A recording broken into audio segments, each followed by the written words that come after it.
kedahsyatannya di hidupku. Lagi kedahsyatannya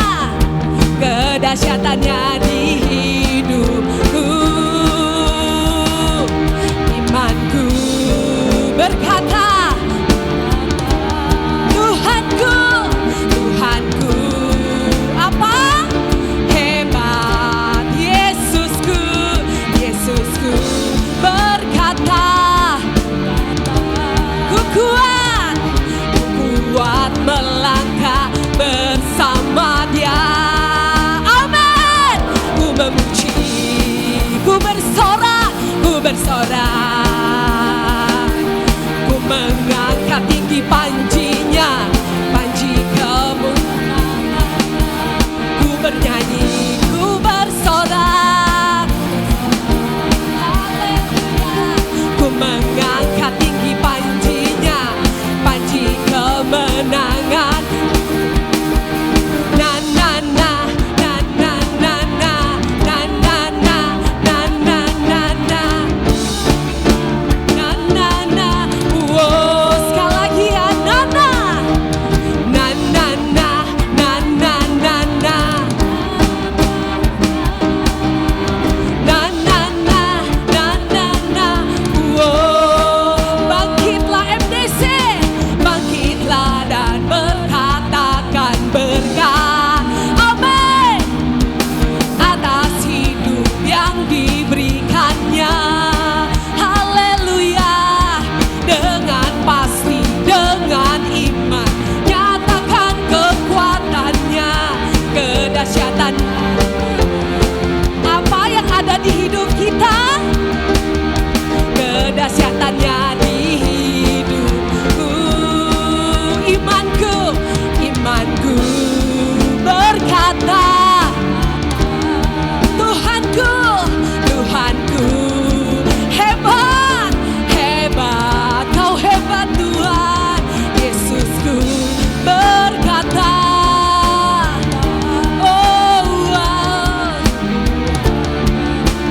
bersama Dia kami memuji, ku bersorak. MDC, ku mengangkat tinggi panjinya, ku bernyanyi, ku bersorak, ku mengangkat tinggi panjinya, panji kemenangan. Ku menang, haleluya. Kami menang di dalam-Mu Tuhan.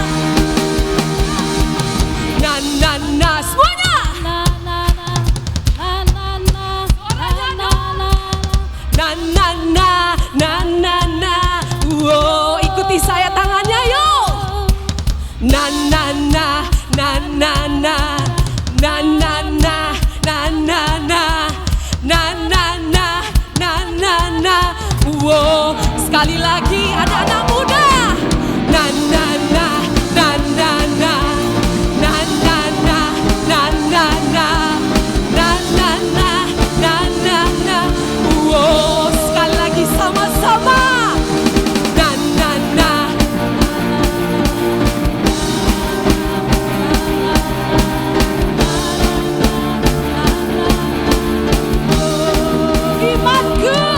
Imanku, semuanya berkata, Tuhanku, kau hebat Tuhan, hebat.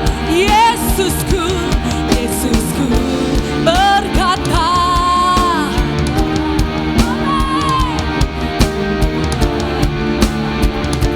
sama Dia ku memuji, ku bersorak. Haleluya.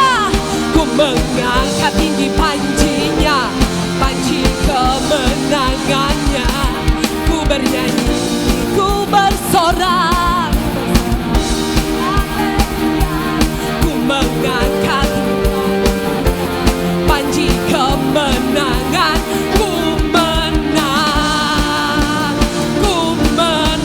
semuanya.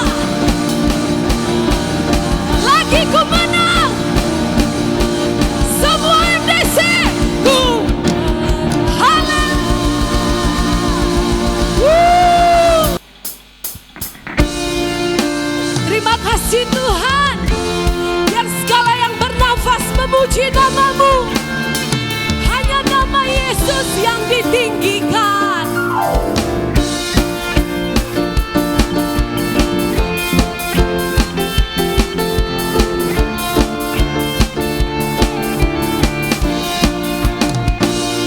Segenap hati aku memuji, segenap jiwa aku bernyanyi, karena Roh-Mu ada dalamku. Haleluya. Ku angkat tanganku memuji, ku angkat suaraku bernyanyi, karena Roh-Mu ada dalamku. Tuhan, mari menari jemaat Tuhan, mari menari memuji.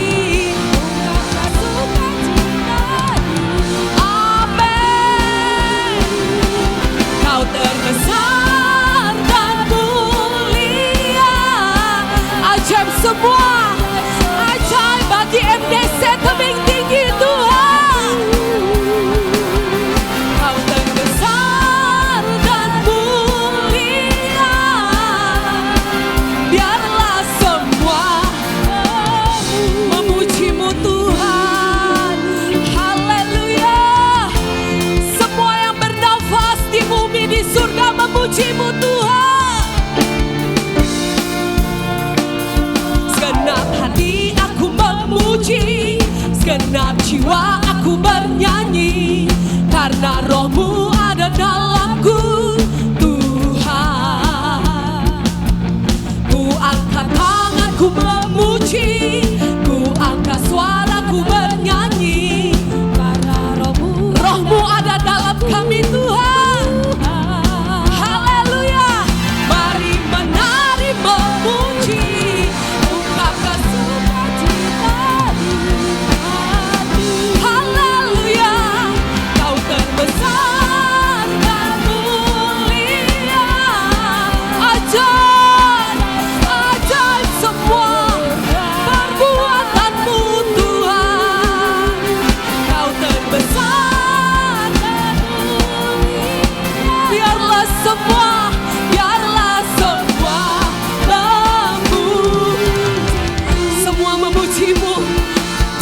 Memuji Tuhan, suara kami, hidup kami memuji Tuhan.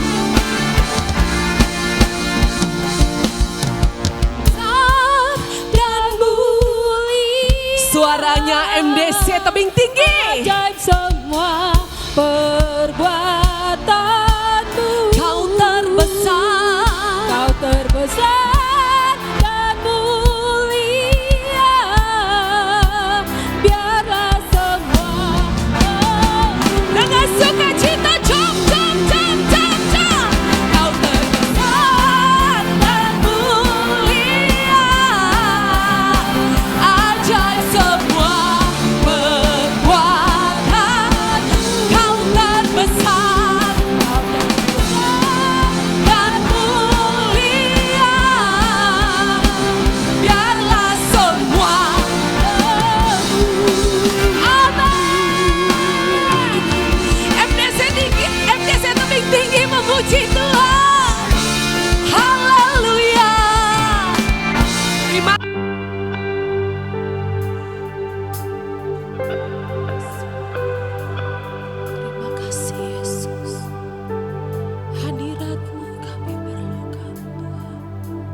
Yesus makin bertambah. Mengikut Yesus itulah kesukaan hatiku. Ku lepas semua hakku untuk mengenal kehendak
Kami siap mendengarkan kebenaran firman-Mu ya Tuhan.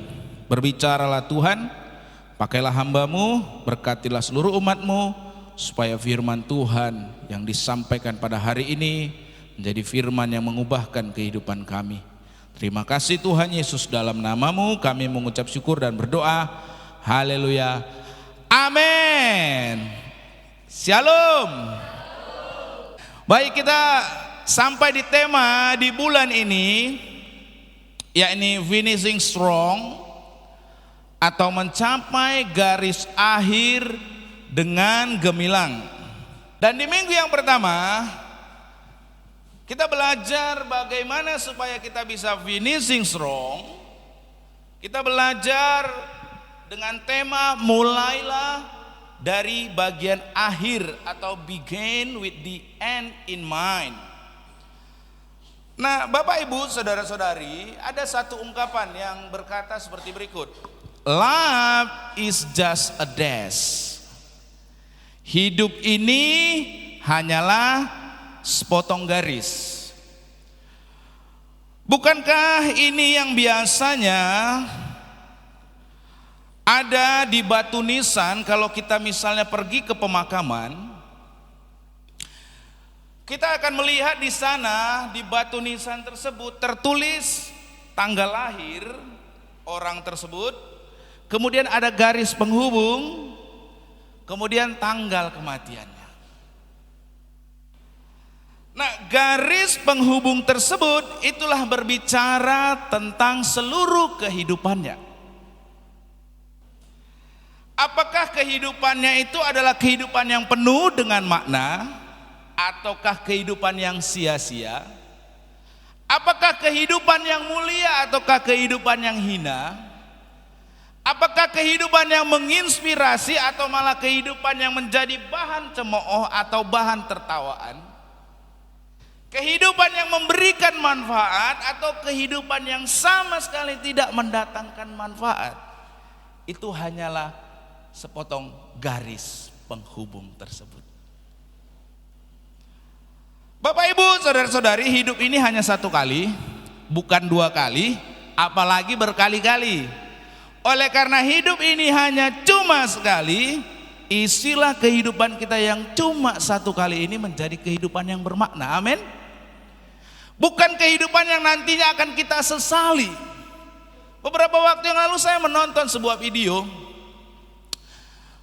Video tersebut berbicara tentang seorang, mohon maaf, gelandangan ya, tapi ini di kota New York. Jadi bekerjanya itu mengutip bahan botol-botol bekas, barang-barang bekas dari setiap tong sampah begitu. Ditanya, bagaimana kehidupanmu yang sekarang?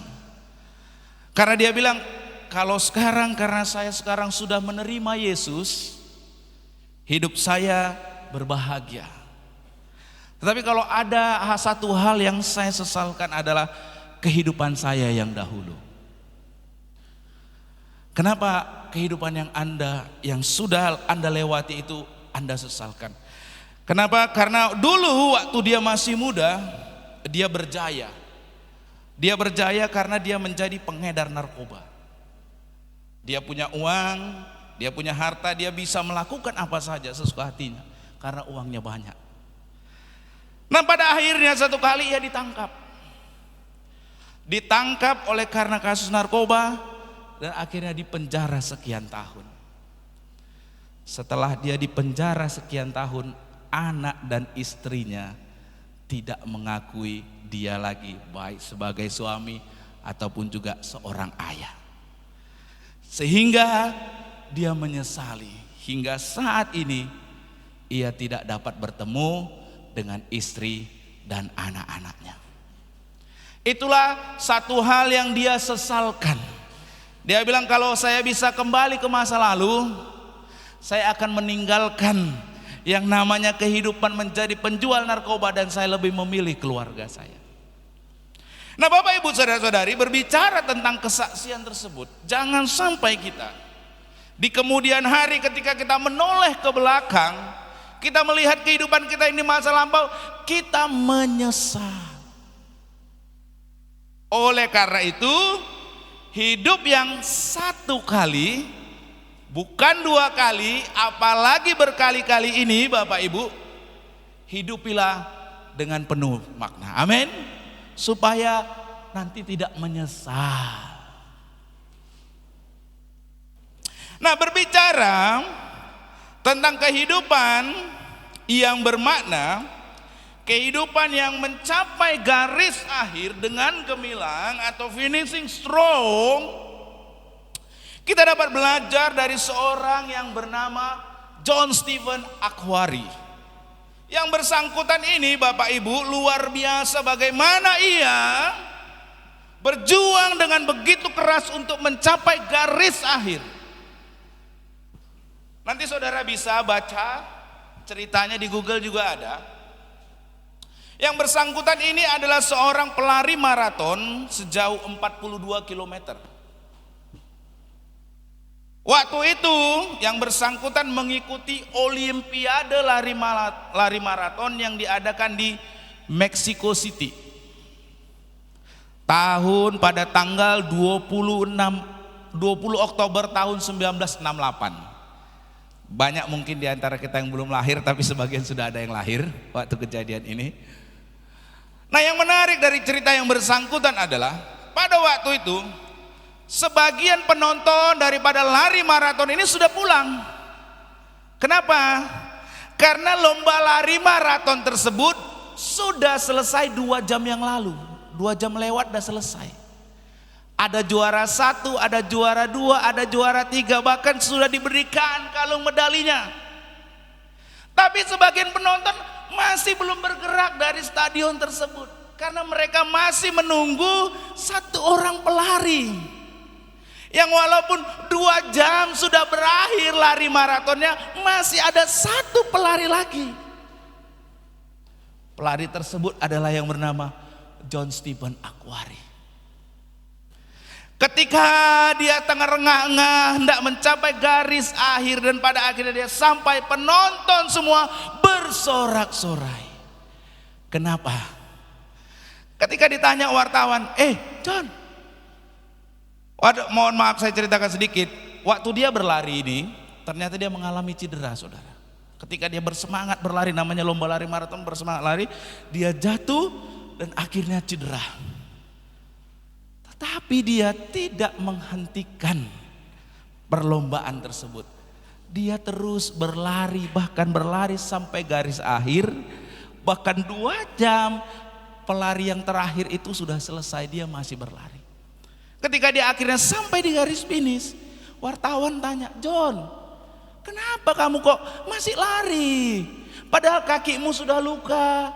Tidak ada lagi yang mau kau kejar, penonton pun udah pulang sebagian, medali udah gak akan mungkin kau dapatkan karena kau paling bagian akhir, bahkan 2 jam sudah berlalu. Kenapa kok masih berlari, John?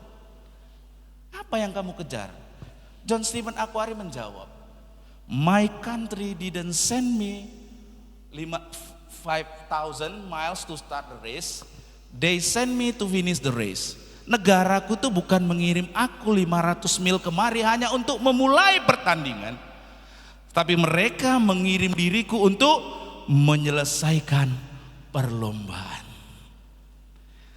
Hingga hari ini nama John Stephen Akhwari masih terus dibicarakan. Ketika ada Olimpiade masih dibicarakan. Yang juara pada tahun tersebut, juara 1, juara 2, 3, mungkin sudah dilupakan orang. Orang sudah tidak tahu. Tetapi nama John Stephen Akhwari bahkan sampai hari ini di setiap Olimpiade namanya selalu menjadi buah bibir. Kenapa? Bukan karena dia berlari lebih cepat, bukan karena dia berlari memecahkan rekor, tetapi karena dia berlari walaupun dengan segala luka yang dia alami, dia menyelesaikan pertandingan sampai garis akhir. Dia menyelesaikan pertandingannya dengan akhir yang gemilang, finishing strong. Nah, Bapak Ibu saudara-saudari, bukankah kehidupan yang demikian yang harusnya ada dalam hidup kita? Amin. Ketika kita memulai sesuatu, kita harus mengakhirinya dengan gemilang. Sekalipun berbagai macam tantangan, kesukaran, permasalahan, pencobaan, persoalan, dan lain sebagainya. Tetapi yang harus kita miliki adalah bagaimana kita mampu menyelesaikan sampai dengan garis akhir.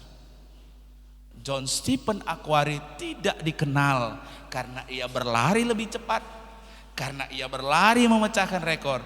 Tetapi John Stephen Akhwari dikenal karena ia menyelesaikan pertandingan sampai dengan garis akhir. Haleluya. Siapa Bapak Ibu di antara kita yang mau kehidupannya seperti ini? Boleh lambaikan tangan. Haleluya. Bapak Ibu saudara-saudari, kehidupan yang demikianlah yang harusnya mewarnai kehidupan kita. Nah, bagaimana supaya kita bisa hidupnya itu memiliki mentalitas yang demikian? Bagaimana supaya kita dapat hidup seperti itu? Kita dapat melihat dari apa yang Tuhan Yesus ajarkan tentang hal mengikut Dia, sebagaimana yang dicatat di dalam Lukas pasalnya yang ke-14 ayatnya yang ke-25 sampai dengan ayatnya yang ke-30. Bagaimana supaya kita mampu untuk dapat terus bertahan sampai dengan garis akhir, agar kehidupan kita yang satu kali ini, bukan dua kali apalagi berkali-kali ini, menjadi kehidupan yang bermakna, bukan kehidupan yang sia-sia. Kita belajar dari cerita ini Bapak Ibu saudara-saudari. Firman Tuhan, pada satu kali banyak orang berduyun-duyun mengikut Yesus dalam perjalanannya. Iya, maksudnya Yesus berpaling dan berkata kepada mereka, kepada orang yang berduyun-duyun itu, jikalau seseorang datang kepadaku dan ia tidak membenci ayahnya, ibunya, istrinya, anak-anaknya, saudara-saudaranya laki-laki atau perempuan, bahkan nyawanya sendiri, ia tidak dapat menjadi muridku. Siapa saja yang tidak memikul salibnya dan mengikut aku, ia tidak dapat menjadi muridku. Ayat yang ke-28, sebab siapakah di antara kamu yang kalau mau mendirikan sebuah menara tidak duduk dahulu membuat anggaran biayanya, apakah uangnya cukup untuk menyelesaikan pekerjaan itu? Jangan sampai setelah ia meletakkan dasarnya, namun tidak mampu menyelesaikannya, semua orang yang melihatnya mengejek dia dan berkata, orang itu mulai mendirikan, tetapi ia tidak mampu menyelesaikannya. Di ayat yang baru saja kita baca ini Bapak Ibu saudara-saudari, Tuhan Yesus itu memberikan syarat-syarat bagaimana seseorang itu menjadi pengikutnya. Yang kalau di ayat 26 sampai dengan 27 pengikut itu Tuhan Yesus istilahkan sebagai muridnya. Nah, agar orang banyak yang datang berduyun-duyun itu menjadi murid Tuhan Yesus, kalau mereka punya niatan tersebut, Tuhan Yesus memberikan sebuah contoh bagaimana seseorang itu ketika ia hendak menjadi murid, dengan memberikan contoh di ayat yang ke-28 sampai dengan ayatnya yang ke-30. Ya, ini berbicara bagaimana tentang membangun sebuah menara. Ketika orang membangun sebuah menara, orang tersebut harus terlebih dahulu merencanakannya, kemudian ia harus memulainya, tetapi yang paling penting adalah mampu menyelesaikannya, mampu mengakhirinya. Tidak penting startnya Bapak Ibu, yang penting akhirnya. Tidak penting awalnya bagaimana, Yang penting akhirnya. Karena apa? Kalau orang sudah memulai namun ia tidak mampu mengakhirinya, ia menjadi cemooh, diejek. Itu ayat sebabnya di ayat 30 orang berkata, yang melihatnya mengejek dia dan berkata, orang itu mulai mendirikan tetapi ia tidak mampu menyelesaikan. Berarti supaya kehidupan kita menjadi kehidupan yang bermakna, kehidupan yang mampu, gak akan kita sesali di kemudian hari. Berarti segala sesuatu yang kita mulai harus kita akhiri dengan baik. Termasuk di dalamnya itu apa? Kehidupan berkeluarga. Amin. Kehidupan di dalam pelayanan, kehidupan di dalam berjemaat dan banyak hal lainnya. Ketika kita memulai sesuatu, kita harus mampu mengakhirinya dengan gemilang. Amin. Amin Bapak Ibu. Ketika memulai suatu hubungan, kita juga harus mampu mengakhirinya dengan gemilang. Nah Bapak Ibu saudara-saudari, berdasarkan ayat-ayat ini yang baru saja kita baca ini, yang Tuhan Yesus sudah berikan perumpamaan ini, ada 3 hal supaya kehidupan kita adalah hidup yang tidak akan kita sesali. Yang pertama adalah hidup yang bukan sekedar ikut arus. Nah ini penting Bapak Ibu, kenapa? Supaya kita hidupnya itu adalah hidup yang bermakna, hidup yang mampu mencapai garis akhir, mencapai segala sesuatu dengan gemilang sampai dengan garis akhir. Kita perlu hidup yang bukan sekedar ikut arus. Kenapa? Ada sebuah prinsip begini, a crowd will draw a larger crowd. Kerumunan orang banyak itu akan menarik kerumunan orang yang lebih banyak. Sebagai contoh aja nih, kalau misalnya ada 2 atau 3 sampai 4 orang ada berkumpul dalam satu tempat atau wilayah, katakanlah di pinggir jalan, lalu orang tersebut, keempat tersebut mulai menunjuk-nunjuk sesuatu di langit, Anda yang melintas pasti Anda datangi orang-orang yang berempat itu sedang menunjuk-nunjuk. Anda bertanya, apa? Lihat apa? Sedang apa yang terjadi? Lalu kalau yang keempat bilang itu ada sesuatu di langit lagi bergerak, itu lihat. Oh iya benar ya. Oh iya ada. Orang lain yang juga melintas ngelihat, ikut juga bergabung. Ikut juga bergabung 2, 3, 4, 5, 6 sampai banyak, pada akhirnya berkeru. Bukankah itu yang sering kali kalau orang terjadi kecelakaan? 2 orang berhenti, 3 orang berhenti, terakhir 1 mobil, 1 kereta berhenti semua. Kenapa? Ya, a crowd will draw a larger crowd. Kerumunan orang banyak itu pasti akan juga menarik orang lebih banyak. Bukankah prinsip itu yang sering kali kalau orang membuka rumah makan, supaya menarik perhatian banyak orang, diundang orang sebanyak-banyaknya. Supaya apa? Laku keras. Tetapi kalau orang yang niatnya hanya sekedar ikut arus, nggak bertahan lama. Itu sebabnya banyak rumah makan yang akhirnya kolaps, jatuh. Kenapa? Karena niat ketika orang datang ke sana itu hanya sekedar ikut arus. Di sana kumpul orang banyak-banyak, makan gratis ikut. Tapi kemudian ditinggalkan. Nah Bapak Ibu saudara-saudari, ini prinsip yang sama Tuhan Yesus sampaikan, ya Bapak Ibu saudara-saudari, ketika dia melihat orang banyak itu. Dikatakan di sana di ayat 25, pada waktu suatu kali banyak orang berduyun-duyun. Ini berarti nggak hanya 2, 3, artinya banyak crowd, kumpulan orang banyak yang mengikuti Yesus. Mengikuti Yesus dalam perjalanan. Dan ia berpaling dan berkata kepada mereka, Bapak Ibu saudara-saudari, waktu Tuhan Yesus melihat kumpulan orang yang banyak itu berduyun-duyun sedang mengikuti Tuhan Yesus nggak gembira. Dia nggak gembira. Tuhan Yesus tidak bergembira. Karena apa? Itu sebabnya ya, ketika melihat orang banyak itu, Tuhan Yesus tidak bergembira.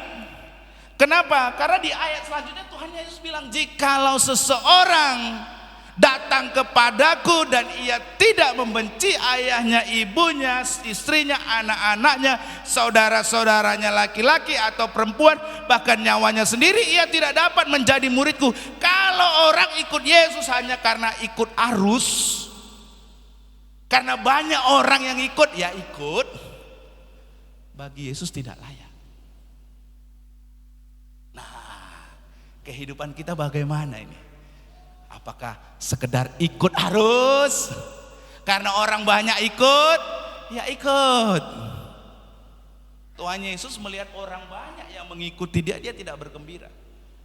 Karena dia tahu belum tentu semua orang yang banyak ini, yang sedang ikut arus ini, sungguh-sungguh ingin menjadi muridnya. Halo?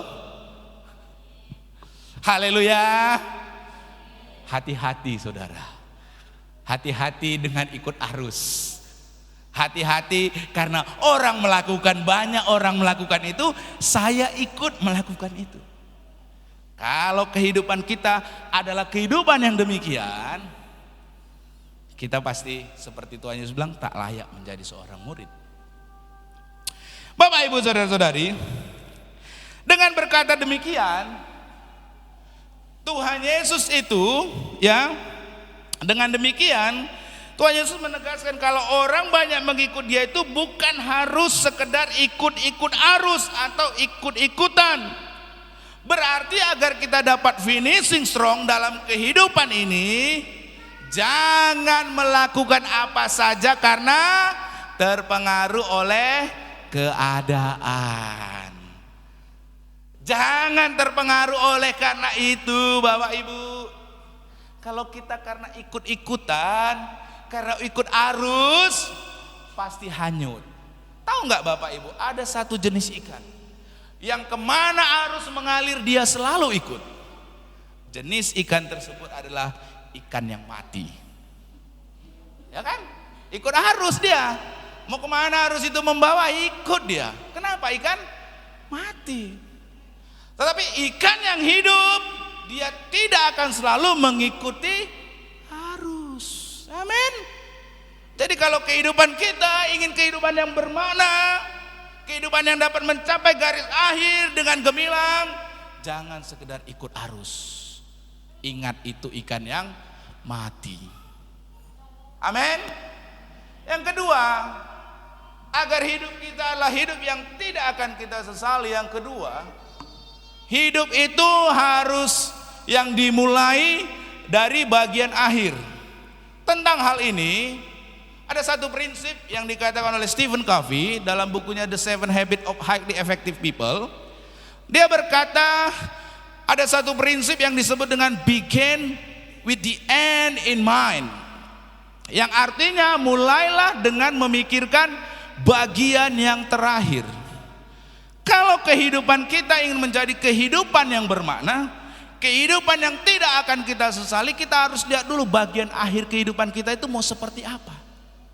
Sama itu seperti begini, kalau saudara pergi ke suatu daerah, Anda tentu harus sudah melihat bagian akhirnya mau kemana ini. Betul?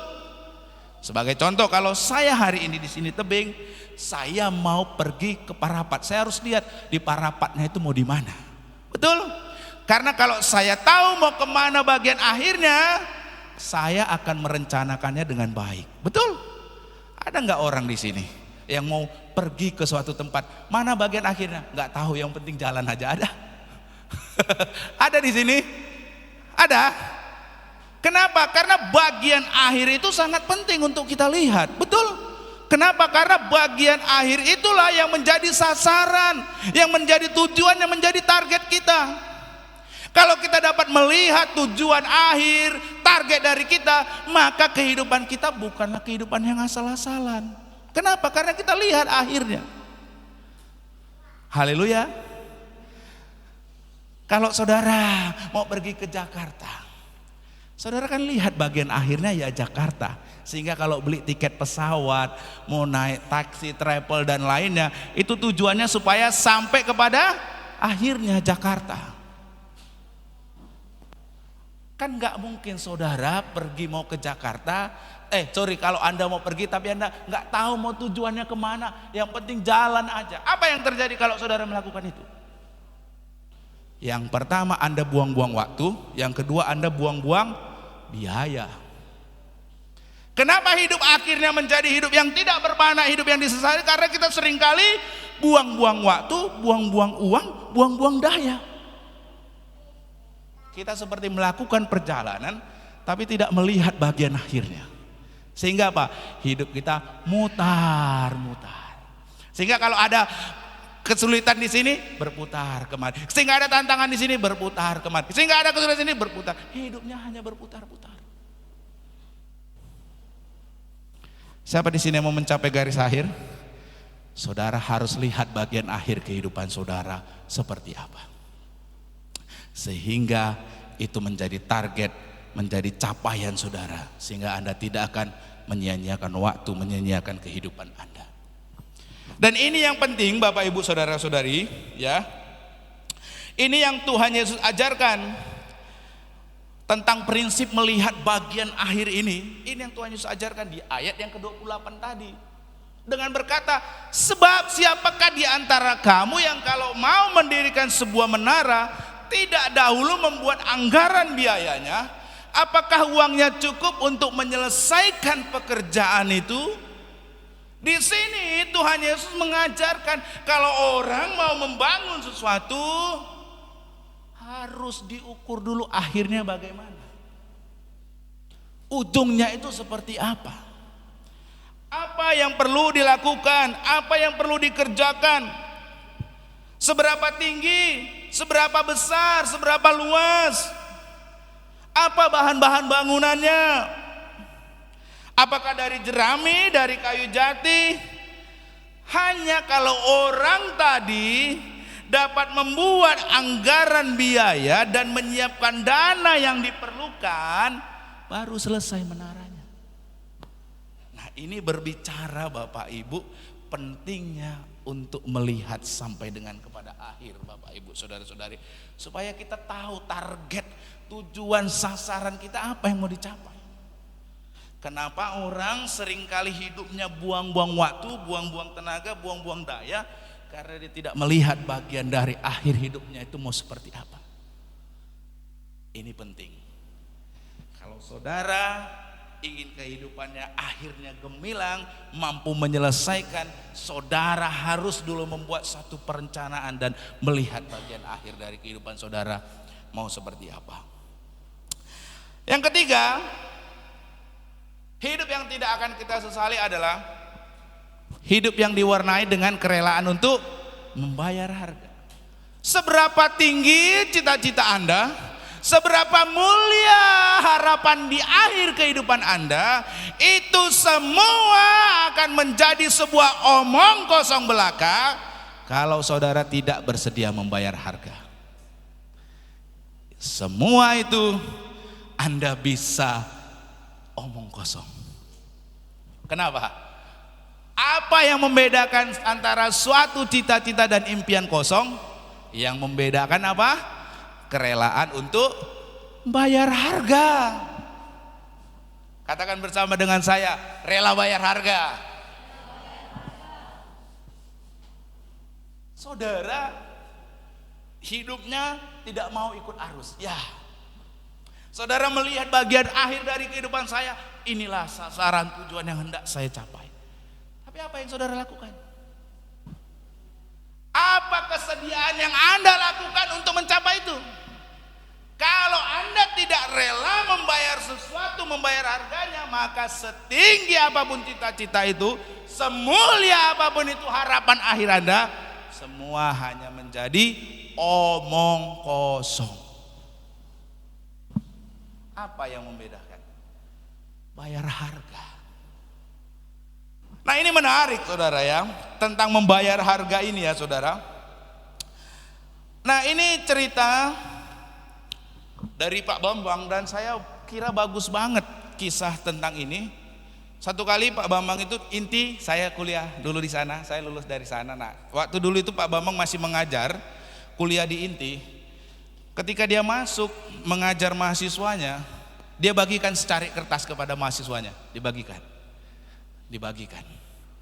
Nah, ketika dibagikan secarik kertas itu, Pak Bambang mengatakan begini, tuliskanlah di secarik kertas itu apa yang menjadi tujuan kehidupan saudara.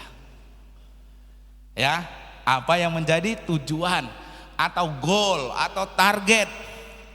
Lalu yang kemudian setelah Anda menuliskan apa yang menjadi tujuan saudara, lalu di bawah itu tuliskanlah perubahan apa yang Anda harapkan di semester ini untuk mencapai target itu.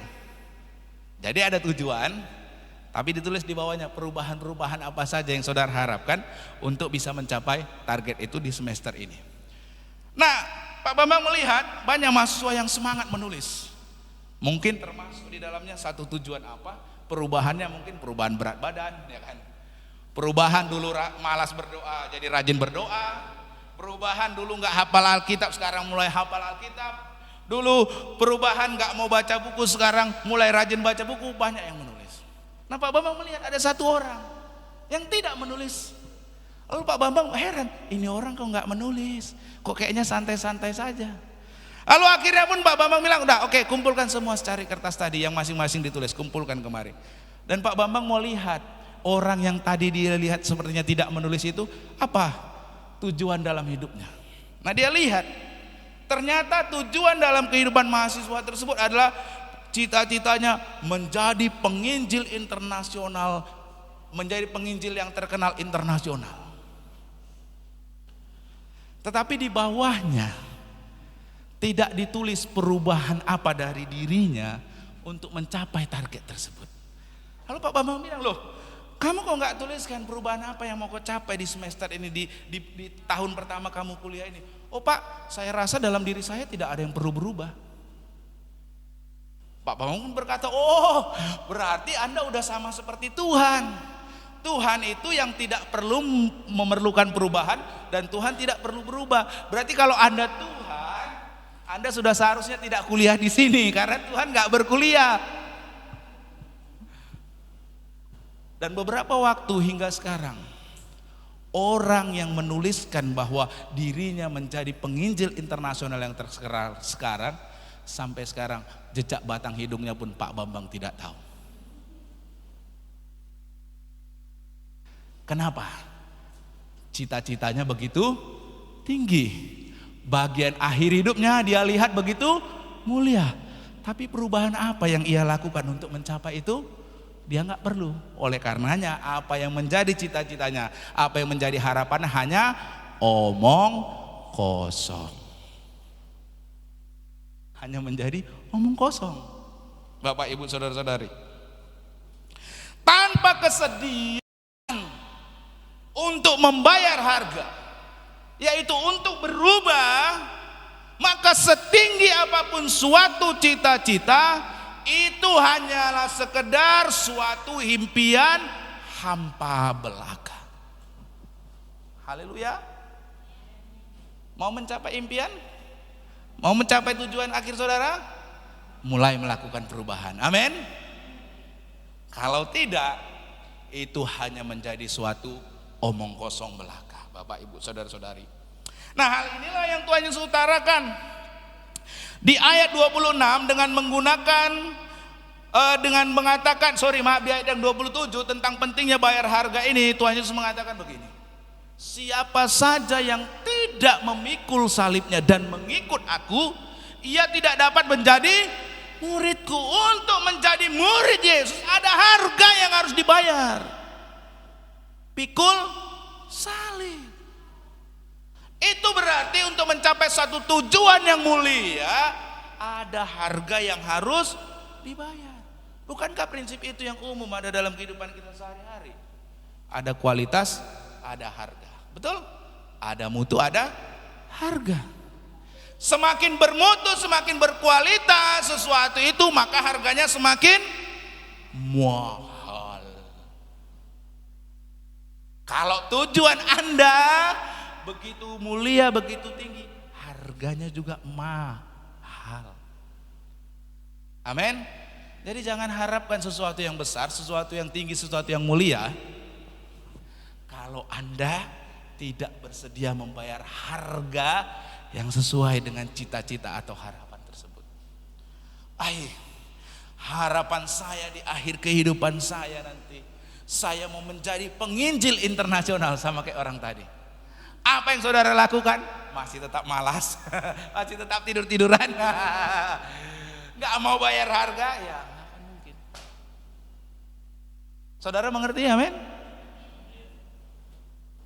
Bahkan Tuhan Yesus tentang pentingnya membayar harga ini, Tuhan Yesus dengan kalimat yang hiperbolis, kalimat yang berlebih-lebihan untuk membenarkan satu perkataan, Tuhan Yesus katakan gini, jikalau seseorang datang kepadaku dan ia tidak membenci ayahnya, ibunya, istrinya, anak-anaknya, saudaranya, laki-laki atau perempuan, bahkan nyawanya sendiri, ia tidak dapat menjadi muridku. Berarti untuk mengikut Yesus, menjadi pengikut Yesus, ada harga yang begitu mahal yang harus dibayar.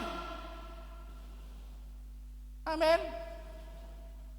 Saudara punya cita-cita, punya harapan, ingin melihat hidup bagian akhirnya adalah hidup yang menyelesaikan sampai dengan garis akhir, melihat kehidupan Anda yang Anda lewati tidak hidup dalam penyesalan. Saudara harus rela bayar harga.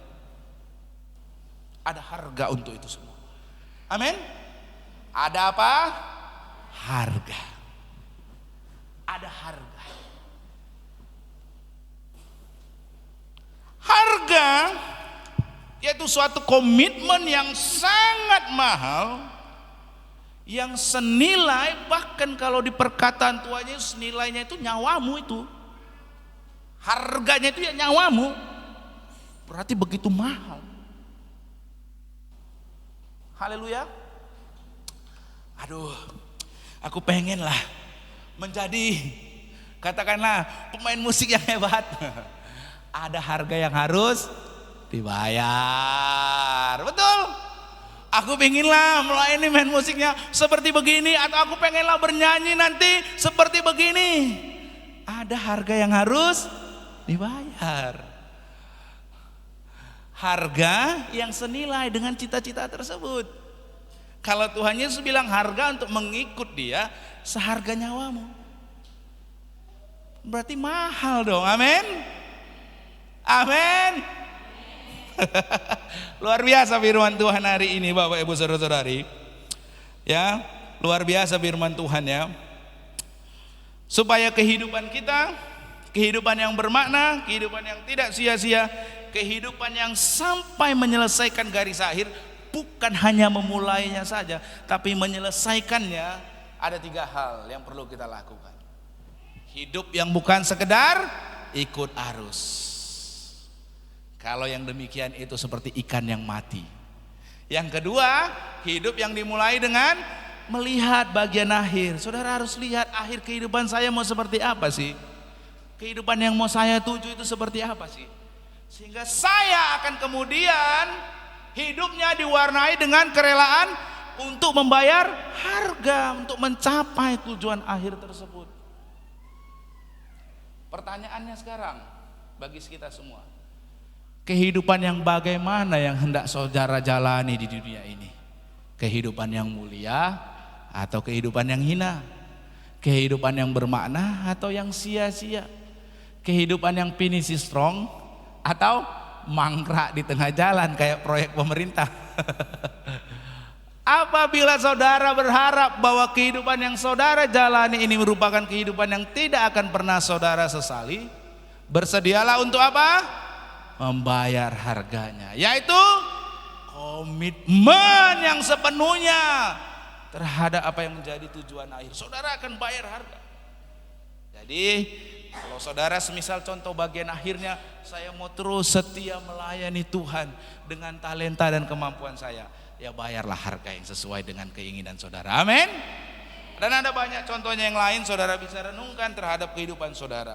Ada 3 hal yang saudara perlu ingat. Dan ini akan menjadikan kehidupan kita menjadi kehidupan yang finish strong.